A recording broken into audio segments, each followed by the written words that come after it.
Party के बिहार प्रदेश अध्यक्ष असहाब अंसारी छठ पूजा के शुभ अवसर पर सभी देशवासियों एवं बिहार के लोगों को हार्दिक शुभकामनाएं दी। साथ ही साथ उन्होंने निशाना साधते हुए कहा कि नीतीश कुमार जिस तरीके से महिलाओं पर अभद्र भाषा का प्रयोग किए है, घोर निंदनीय है, जिसका मैं पुरजोर तरीके से विरोध करता हूं। अंसारी शोषित इनकलाब पार्टी के बिहार प्रदेश अध्यक्ष प्रेस वार्ता करने का खास मकसद ये है कि इस छठ के शुभ अवसर पर अपने देशवासियों को छठ के मौके पर शुभकामनाएं दे दूं और बिहार के, खास करके बिहार के लोगों को मेरे तरफ से शुभकामनाएं। और कुछ बात वैसी है कि जो जानकारी हुई मुझे आने पर, मैं बाहर में था, कुछ वार्ता ऐसा हुआ था मोबाइल के जरिए, कुछ काम ऐसा हो गया था बिहार के कुछ व्यक्तियों पर जो मुझे प्रेस वार्ता करने के लिए मजबूर हो गए। सबसे पहली बात यह है कि नीतीश कुमार जो दोनों सदनों में महिलाओं के पर जो बयान दिया, उसके लिए मैं घोर निंदा करता हूं।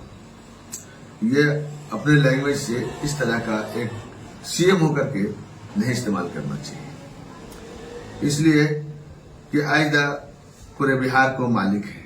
एक घर की गार्जियन तो इस बात को इस्तेमाल नहीं कर पाता है, दबे लफ्जों में अपने घर वालों को कहता है। आप पूरे बिहार के मालिक होकर के आप टोटल बिहार के वासियों को नहीं बल्कि देशवासियों को, सारे लोगों को आपने ये बात कहा, इसके लिए मैं घोर निंदा करता हूं। ये उनको नहीं कहना चाहिए।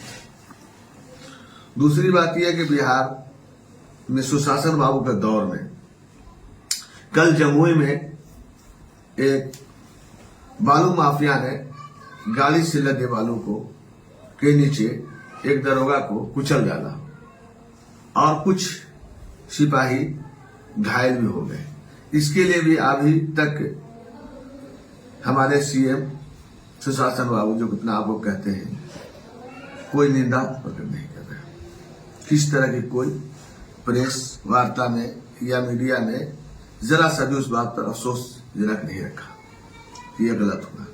ये आजकल जो हमारे सुशासन बाबू कहते हैं और लोग अदर पार्टी कहते हैं कि जंगल सरकार था, आज के डेट में तो हमें वही नजर आ रहा है कि माफियाओं ने जहां चाहा वहां कुचल डाला, जहां जहां वहां लूट डाला।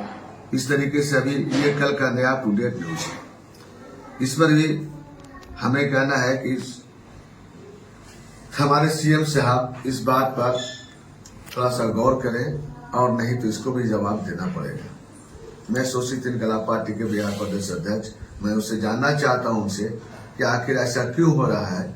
आप जो अपने आप को कहते हैं कि मेरे रीजन में किस तरह कोई हत्याएं नहीं हो रही है, किसी तरह की भ्रष्टाचार नहीं हो रहा है, तो एक तरफ से दोनों सदनों में आप कह के गुजर गए, दूसरी तरफ से जमुई में ये हादसा हो गया, लेकिन आपको कहीं पर ऐसा नहीं अफसोस जाहिर किया कि हमारे साथ मैंने गलत किया, मेरे लोगों ने गलत किया, मेरी जुबान से गलत आवाज निकल गई। आप बाद में पछतावा करते तो उससे कोई फायदा नहीं हासिल है, क्योंककि आप बोल के निकल चुके, हाथ के अंगन काशी किया, पढ़े लिखों को फांसी किया। मदरसा को जगन्नाथ मिश्रा ने 2459+1 यानी 2460 मदरसे को रजिस्ट्रेशन किया था।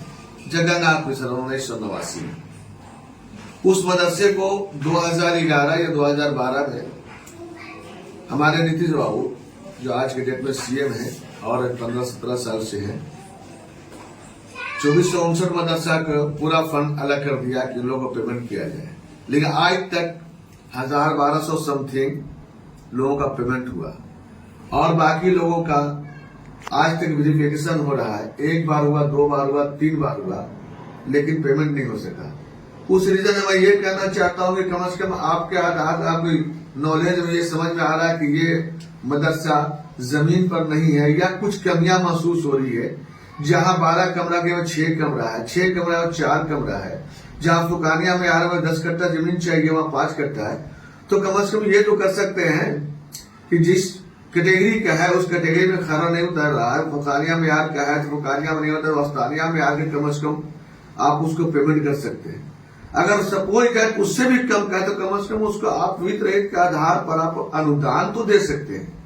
लेकिन आपने इसे फुसला रखा, बहला रखा है 10 साल से 15 साल से, जो पूरा फुल फॉर्म नहीं कर पा रहे हैं, आधा सुधा दे करके लॉलीपॉप दे करके मुसलमानों को चाहते हैं मैं फुसला कर रखो और स्टेज पर बोलूं कि मैंने इतना मदरसा किया, इतना किया, ये कहीं पाया गया, लेकिन ये नहीं सोचते कि अदरवाइज आदर्श संस्कृत विद्यालय को और किसी को जो हिसाब से देखते उस हिसाब से हमारे लोगों को ही देखते हैं।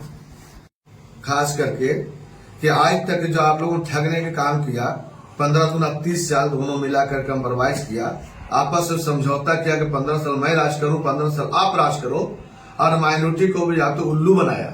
तो अभी उल्लू बनाने का काम खत्म कीजिए आप लोग, क्योंकि शोषित इनकलाब पार्टी तीसरा विकल्प आ चुका है और उसका प्रदेश अध्यक्ष मोहम्मद असहाब अंसारी ने ये चैलेंज करता है कि किसी भी हाल में तीसरा विकल्प आ गया, मुसलमानों का आप ठगने का काम नहीं कर रहे तो मुसलमान इस बार आपको आईना दिखा देगा। कैसे दिखाएगा वो मैं दिखा दूंगा आपको।